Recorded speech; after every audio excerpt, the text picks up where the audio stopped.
In today's video, I'm going to teach you how to select non-connected geometry in Blender. This is a quick, reliable way to grab entire chunks of a model that aren't physically attached to each other, which is perfect for cleaning up imported meshes, isolating parts for editing, or organizing complex scenes.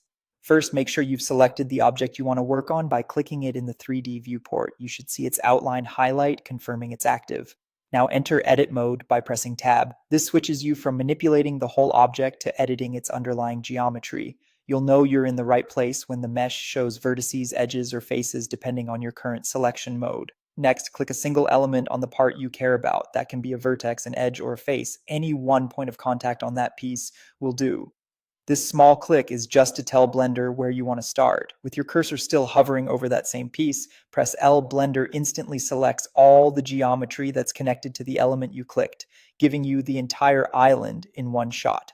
This is the key. L finds everything linked together by shared vertices, so you don't have to box select or painstakingly click around the model.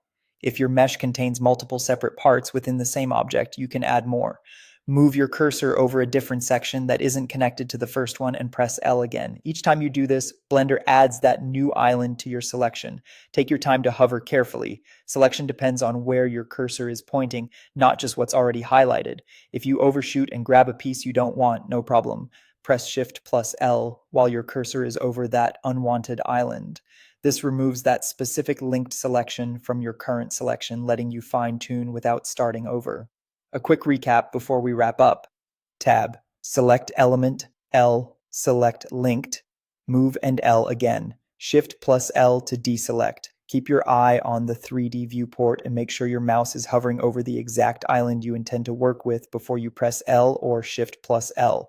This workflow is fast, precise, and ideal for managing complex meshes while staying inside a single object. And that's it. If you found this tutorial helpful, don't forget to like this video and subscribe to my channel for more Blender tips and tutorials.